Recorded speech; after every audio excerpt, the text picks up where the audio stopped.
ಈ cinema speciality ಏನಕ್ಕೆ ಅಂತ ನಿಮ್ಗೆ ಹೇಳ್ತಿದ್ದು ಕೇಳ್ರಿ. ಯಾಕಂದ್ರೆ ರಾಮ್ ಲಕ್ಷ್ಮಣ್ ಫೈಟ್ ಮಾಡಿದ್ದು ಎಲ್ಲ ನೋಡಿದ್ದೀರ. ಯೂಶಲಿ ಒಂದು 50 ಸಿನಿಮಾ 4 ಫೈಟ್ ಅಂದ್ರೂ ಕೂಡ ಹೆಚ್ಚು ಕಮ್ಮಿ ಒಂದು 400 ಫೈಟ್ ಆಗಿರ್ಬೋದು ನಾನು ಅನ್ಕೊಳ್ತೀನಿ. ಆದರೆ ಈ ಸಿನಿಮಾದಲ್ಲಿ ಏನಕ್ಕೆ ಈ ಸಿನಿಮಾ ಸ್ಪೆಷಲ್ ಅಂತ ಹೇಳ್ತಾ ಇದ್ದೀನಿ, ಇಲ್ಲ ಏನೋ ಪ್ರಯತ್ನ ಪಟ್ಟಿದ್ದೀವಿ ಅಂತಂದ್ಬಿಟ್ಟು 3 ಫೈಟ್ ಮಾಡಿದ್ದೀವಿ. ಒಂದು ಫೈಟ್ 2 ಕೈ ಇದೆ, ಇನ್ನೊಂದು ಫೈಟಲ್ಲಿ ಬರೀ 1 ಕೈ ಇದೆ, ಇನ್ನೊಂದು ಫೈಟಲ್ಲಿ ಕೈಗಳೇ ಇಲ್ಲ. ಅವ್ನು ಹೆಂಗೆ ಫೈಟ್ ಮಾಡೋದು ನೀವು ಯೋಚನೆ ಮಾಡಿ, ಇಮ್ಯಾಜಿನ್ ಮಾಡಿ. ಟಾಸ್ಕ್ ನಿಮಗೆ.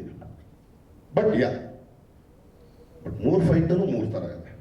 ಏನಕ್ಕೆ ಫೈಟ್ ಬಗ್ಗೆ ಮಾತಾಡ್ತಿದ್ದೀನಿ ಅಂತಂದ್ರೆ, ಹೊಸದೇನು ಮಾಡಿದ್ರೆ ನೀವು ಅಂದರೆ ಅದೇ ಫೈಟ್ ಅಲ್ಲ ಅಂತ ಈಗ ಕೊಟ್ಟಿದ್ದೀನಿ. ನಾನೇ ಹೇಳ್ತಾ ಇದ್ದೀನಲ್ಲ, 3 ಫೈಟ್ ಇಡೀ ಸಿನಿಮಾ ಮಾಡೋದು. 1 ಫೈಟ್ 2 ಕೈ ಇದೆ, 1 ಫೈಟಲ್ಲಿ ಬರೀ 1 ಕೈ ಇದೆ, ಇನ್ನೊಂದು ಫೈಟಲ್ಲಿ 2 ಕೈನೂ ಇಲ್ಲ.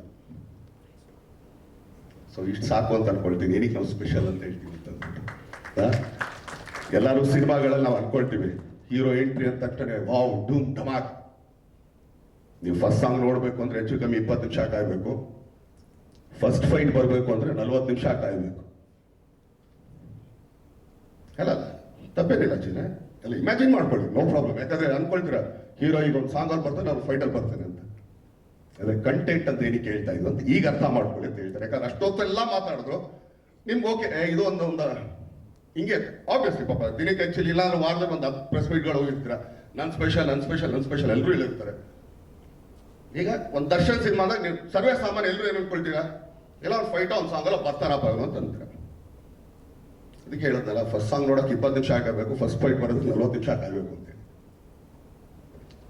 ಇದು ನಮ್ಮ ಕಾಟ್ಯಾರ ಅಂತ ಹೇಳಕ್ ಇಷ್ಟಪಡ್ತೀನಿ.